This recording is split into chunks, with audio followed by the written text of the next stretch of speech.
बहू की नाई की दुकान। अब आप बोलेंगे कि महिलाएं नाई नहीं बल्कि ब्यूटिशियन बनती है, लेकिन हमारी शीतल बहू वो है अलग, क्योंकि वो बनी है नाई।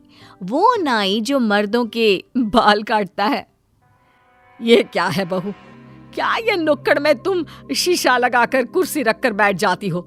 अरे ये नाई वाला काम करने की जरूरत क्या पड़ गई बहू?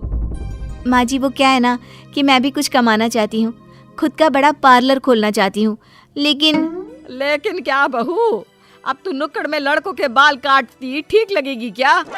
माँ जी प्लीज आप तो साथ दे। पार्लर का काम करना सीखना था मुझे, लेकिन अभी लड़कों के बाल काटना सीखा ही था कि पापा ने कहा वो लोग एकेडमी के आगे के पैसे नहीं दे पाएंगे और फिर शादी करा दी। माँ जी ये भी किसी तरह कमाकर घर चला रहा है, उस पर अब मैं कहूँ कि मुझे काम सीखना है, मुझे पैसे दो, तो अच्छा नहीं लगेगा ना। अच्छा ठीक है, जा बहू, लेकिन तू नाई कहलाएगी, ब्यूटिशियन नहीं, ये ध्यान रखना। अरे इससे क्या लेना देना माँ जी, क्या हो गया? काम तो काम होता है ना, आगे बढ़ने के लिए कहीं से तो शुरुआत करनी ही होगी। देख ले बहू, तू और तेरा पति ठीक है तो हम भी ठीक है, हमें फिर क्या परेशानी हो सकती है। खैर किसी तरह सब ठीक हो जाता है और बहू की नाई की दुकान चल पड़ती है। अरे क्या बात है शीतल, कल तो नुक्कड़ में तुम्हारी बहुत तारीफ हो रही थी। अच्छा क्या बात हो रही थी? वो रमेश है ना, वो बोल रहा था भाभी जी ने बाल काटा तो बिल्कुल हीरो स्टाइल में। बोल रहा था बड़े से बड़े पार्लर वाले ऐसा बाल नहीं काट सकते। हाँ वो मुन्ना भी बोल रहा था भाभी ने तो बिल्कुल विराट कोहली जैसी दाढ़ी बना दी है। अब तो शादी के लिए भी लड़की वाले मान गए, अगले महीने शादी भी तय हो गई है उसकी। मुन्ना की शादी तो उसकी शक्ल के कारण कब से नहीं हो पा रही थी। अच्छा है ना माँ, कल दुकान थोड़ा जल्दी खोलना होगा। वो क्या है ना, आज बहुत से लोग भीड़ लगाकर खड़े थे। अब क्या था, शीतल की दुकान चल पड़ती है। फिर एक रोज, बहू तू सारा दिन नाई की दुकान में वक्त दे रही है, अरे कब पार्लर का काम सीखेगी? खुद को किसी एकेडमी में डाल और कोशिश कर के आगे बढ़, और जो तू चाहती थी वो हासिल कर। हाँ माँ जी वो क्या है ना, कल कुछ लड़के आए थे ट्रेनिंग लेने के लिए, तो वहाँ मैंने ट्रेनिंग का काम भी शुरू कर दिया है। माँ जी अब नुक्कड़ से निकलकर बाजार में बड़ी दुकान लेनी होगी। ठीक है बहू, देख ले जो सही लगे। बहू अब बाजार में दुकान ले लेती है, घर को अच्छे से बनवाकर सजा देती है और रहन सहन में थोड़ा बदलाव भी आ जाता है, जिसे देखकर सबसे पहले जलते हैं पड़ोसी। ये नाई बहू ने अपना घर 2 तल्ला और बना लिया, अब तो धूप भी नहीं आती है। तो तू भी बनवा लेना, क्यों नहीं बनवा लेती? तू भी ऊपर वाला माला बनवा ले, फिर ऊपर जाकर धूप ले लेना, क्यों? हाँ लेकिन पैसे कहाँ हैं हम लोगों के पास? भाई इज्जतदार लोग हैं हम, कोई नाई नहीं है। पड़ोसियों की बात सास के कान तक भी जाती है, वो भी चकित हो जाती है। ये तो मैंने सोचा ही नहीं कि मेरी बहू नाई कहला रही है। बहू ने तो कहा था कि जल्दी से वो इस काम से पार्लर का काम सीख लेगी और लेडीज पार्लर खोल लेगी, लेकिन बहू ने तो उल्टा लड़कों को ट्रेनिंग देनी भी शुरू कर दी है। आज आए तो बात करती हूँ उससे। शाम को जब बहू नाई की दुकान बंद करके घर आती है तो सास का विकराल रूप सामने होता है।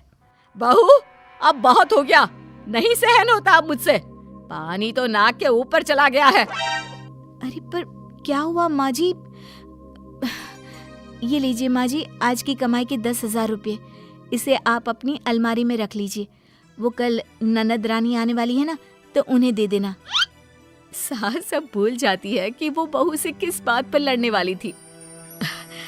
नेहा बिटिया आ रही है, लेकिन उसने तो मुझसे बात ही नहीं की। वो क्या है ना, उन्हें कुछ पैसों की जरूरत है, मुझसे कह रही थी कि भाभी ब्याज में पैसे दिला दो। मैंने कहा घर पर माँ से ले लीजिए, तो कल आती है तो स्नेहा को ये पैसे दे दीजिएगा, ठीक है? अरे जीती रहे बहू, जीती रहे, स्नेहा के लिए कितना सोचती है तू। माँ जी आपने भी तो मुझे एक ऐसा काम करने की छूट दे रखी है जो मर्द किया करते हैं, नाई की दुकान। सोचिए तो, मोहल्ले में बात होती होगी, गुस्सा तो आता ही होगा सुनकर, लेकिन आप तो समझदार हैं, जानती है कि घर मोहल्ले वालों से नहीं चलता है। क्यों? सास को समझ में आ जाता है कि उसे बहू से क्या कहना है क्या नहीं। हाँ बहू, और क्या, इतना तो दिमाग चलता है मेरा कि क्या बोलना है क्या नहीं। अरे अब बोल कर देखे ये मोहल्ले वाले ना, एक एक को मजा चखा दूंगी। चलती हूँ, पैसे रख दो, फिर चाय बनाती हूँ तेरे लिए। शाम को पति घर आता है तो मूड ऑफ होता है। क्या हो गया जी, सब ठीक है ना? क्या ठीक, 4 पैसे की नौकरी, लेकिन मालिक गालियां ऐसे सुनाता है जैसे मैनेजर ने ही कुत्ता पाला हो। गुस्सा ऐसा आता है कि लगता है कि तुरंत छोड़ दूं ये नौकरी, लेकिन तो छोड़ दीजिए ना। वैसे भी मेरा काम इतना चल रहा है कि शहर में अब नाम हो गया है। कुछ लड़कों को तो मैंने अपनी जैसा काम करना भी सिखा दिया है। आप एक ब्रांच खोल लो किसी और एरिया में। हाँ शीतल, ये आइडिया तो बहुत अच्छा है। एक तो मेरा काम होगा, ऊपर से यहाँ से तो ज्यादा ही कमाऊंगा। सास देख रही होती है कि कैसे बहू पूरे घर को संभाल रही है। माँ जी, आप क्या बोल रही थी? गुस्सा क्यों कर रही थी? तब क्या हुआ था? अरे नहीं नहीं, मैंने तो कुछ नहीं कहा।